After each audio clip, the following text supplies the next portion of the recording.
Welcome to the cave. I'm Miss H, and today we're going to be doing chapter 1.3, adding rational numbers out of the 7th grade Big Ideas Modeling for Real Life book. As always, we begin with our vocabulary. Now in chapter 1.3, there's no specific vocabulary. However, vocabulary from 1.1 in the same book had rational numbers, which you will be needing in this chapter. So, rational numbers, as a reminder, is a number written as a over b, where b is not equal to 0. So, what that means is if a is 5, b could be 6, like this number here, but it can never, ever be a 0. Put it simply, a rational number is basically a fraction. In order to do today's assignment, we're going to have to take a jog down memory lane all the way back to elementary school. We're also going to have to remember that the same rules apply for rational numbers as they do for integers, okay? And keep in mind, integers are just whole numbers, whether it's a positive or a negative. Now, we are looking at page 18 in the book, example 1 type problems, and you will find this problem there. It's -8/3 plus 5 over 6. Now, taking a jog down memory lane all the way to elementary school, we remember that in order to add fractions, we have to make the denominator the same. Or in other words, we cannot add a fraction or two fractions without the denominator, which is the bottom number, being the same. Now, in this case, we have a 3 on the bottom here and a 6 on the bottom there. So obviously, we have a little work to do before we can even try to add these rational numbers. All right? So, I'm going to look at the 3, and I'm going to look at the 6, and I'm going to ask myself this question. What is the greatest common factor, or GCF, that both of these numbers go into? In other words, if I multiply these two numbers by a number, so if I multiply 3 by a number, or I multiply 6 by a number, what's the biggest number that both of them would have in common? So let's think about that for a second. 3 times 1 equals 3. 3 times 2 equals 6. Well, this number is the same as this number. And if I were to look at this, 6 times 1 equals 6. So, the greatest common factor, or the number that both of those go into, the biggest number that both of them, could go into, would be 6. Okay? That throws us a little bit of a memory lane back to elementary school. Now that we know that, I know that I have to, this one is fine because it's already a 6 on the bottom. But this one has to be converted in order to be the same. So how do I get from 3 to 6? Over here earlier, I said that 3 times 2 equals 6. So I'm going to drop my number. That's what I love doing here.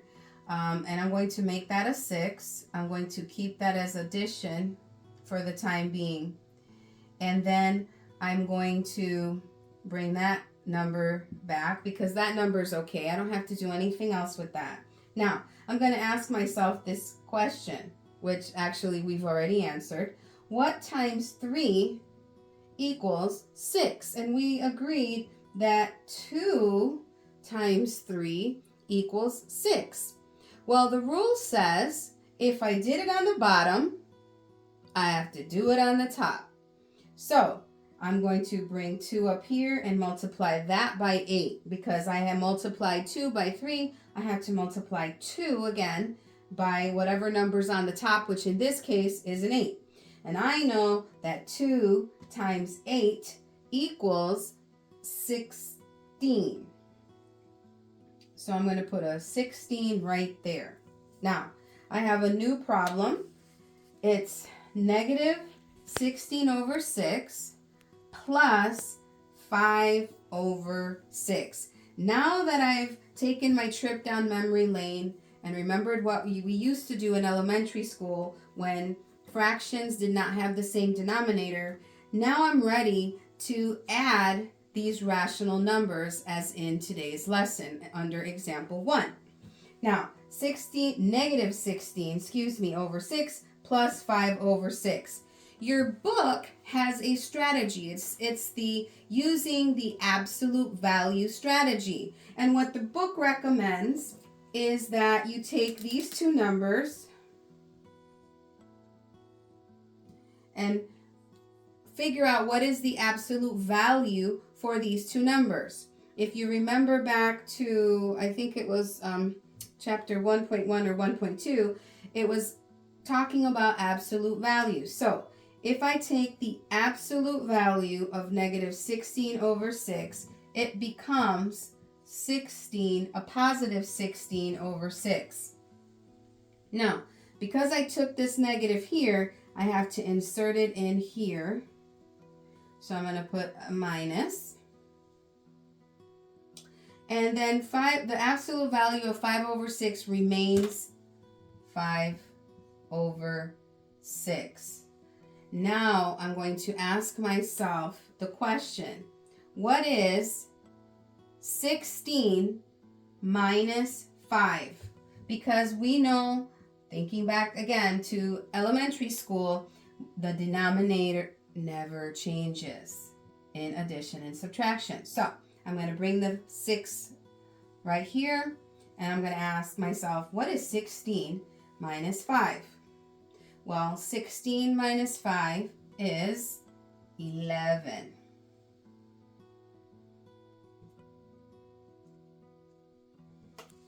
So,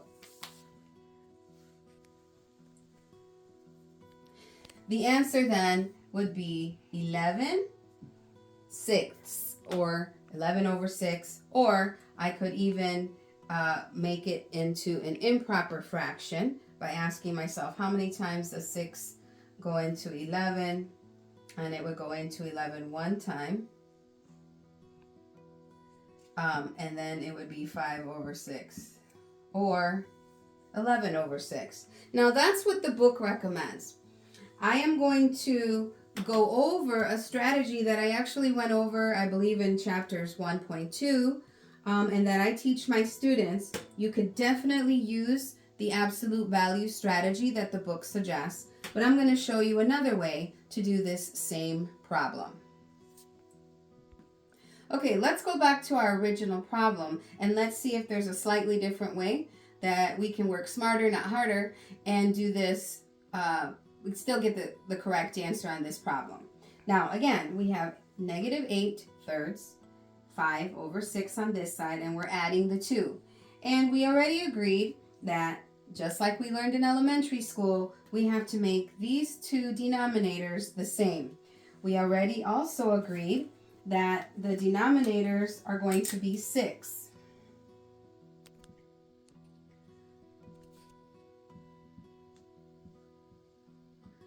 The 5, 6 never changes. I'll just put a line there. The 5, 6 never changes. This number is a negative, so we're going to bring that negative right back. And we said that we multiplied 3 by 2 to get the 6. So we multiplied 2 by 8 to get 16. We're back to there. Now, I'm going to look at this, and I'm not going to, instead of thinking about absolute values, which, by the way, if your brain loves that strategy, please use that strategy. But here's another one, just in case your brain did not love the absolute value strategy that the book recommends. Now, I'm going to look at 16 over 6, and I'm going to look at 5 over 6, and I'm going to shift because this is the bigger number. 16 is larger than 5, obviously. So I'm going to take this number, this sign, this negative, and I'm going to bring it over here, and I'm going to change that out. So now, instead of having the negative here, in my mind, I'm going to think of it like this. Okay?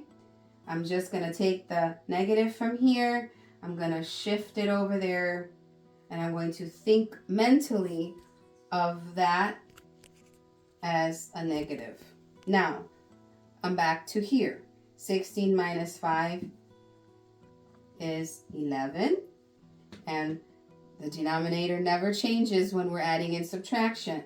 I'm adding and subtracting, and so it remains a 6.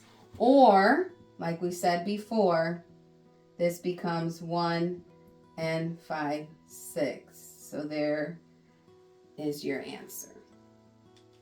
As always, I would recommend that you do try-its from in this book to help you practice these problems before you do the actual lesson.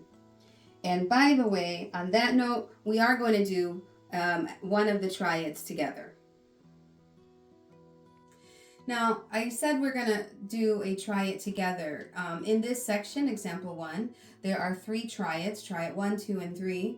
We're going to do try-it number 2 together, right here, negative 1 and 3/8 plus 3/4. But before we do that, I just want to remind you of a math rule. In math, if you add together 2 negatives, the answer will also be a negative. So again, in addition and subtraction, actually, if you add 2 numbers that are both negative, the answer will also be a negative. And if you're taking great notes, as most excellent students do, you need to write that in your journals so that you can remember that rule. All right, now let's look at, and by the way, that is actually, you're going to need that rule to do try-it number 1. Now let's look at try-it number 2. And the problem, as I said, is negative 3/8 plus 3/4. Again, we see that we have 2 different denominators. So we need to find the like denominator. So that's one thing we need to do. But I'm also seeing that this fraction right here is written as an improper fraction. So I have to go all the way back memory lane to elementary school. And I need to remember that how to make an improper fraction, a mixed fraction into an improper fraction. All right. So the rule is I'm going to take my denominator and my whole number, and I'm going to multiply those 2 together. Okay. So 8 times 1 is 8. There we go. Now, I'm not done yet. Now that I have the multiplication part done, I'm going to take this number that I came up with and I'm going to add it to my numerator. So I'm going to put the little plus mark up here. So I'm going to multiply down here and add up here. So I'm going to take 8, because 8 times 1 is 8, and I'm going to add 3. 8 plus 3 is what? 11. So now I have a new number to work with. I now have negative 11/8. Now, I'm still adding 3/4, but I can't add 3/4 yet because I need to make this 4 into what? An 8. Because when I think back to greatest common factor, I know that 4 times 2 is 8, and 8 times 1 is 8, and that makes 8 my greatest common factor there. So just let's write that down for ourselves. 4 times 2 is 8. If I did it on the bottom, I got to do it on the top. So let's see, 3 times 2, because I multiplied by 2, is 6. So now I have a new fraction there, and my 3/4 becomes a 6/8. Now, I could think about what is the absolute value of negative 11/8, which would be 11/8, a positive 11/8, minus 6/8, just like the book suggests. Or I can use the second strategy I showed you a minute ago, which is just to mentally take that minus and jog it over to here. And I'm going to say 11/8 minus 6/8. And the answer would be what? 5/8. Now, here's where it gets a little tricky. Remember I said we're going to mentally move that negative there so I can do my math and do it fairly easily. But I can't forget that from the very, very, very beginning, 11/8 was always larger than 6/8 or 3/4, right? So because 1 3/8 was already larger than 3/4, and that became 11/8 and 6/8, still 11/8, if you think about it, is larger than 6/8. And because of that reason, I cannot forget that this original number started off as a negative. Okay, so now that I made math a little bit easier for me down here by jogging that negative over here, I have to put it back. Okay, because the rule in math is when I'm adding and subtracting a negative number and a positive number, the answer always takes on the sign of the larger two. I'm going to say that again. When adding or subtracting a negative number and a positive number, the answer always takes on the sign of the larger number. So even though just for math purposes, to make it easier for my brain to solve this problem, I've mentally moved that negative here. I subtracted them. I cannot forget that the original number was a negative, and I'm going to put that negative right back there. So our final answer is not just 5/8, but rather negative 5/8. For example, just so that I'm clear on what I'm saying, if I was subtracting negative 8 plus 5, I would mentally move that over here, and I would think of this in my brain as 8 minus 5, which is 3. However, the 8 is larger than the 5, and it was a negative originally, so I would make this answer a negative 3. The same rule applies when we're talking about rational numbers. Now, let's take a look at example 2 problems in this chapter.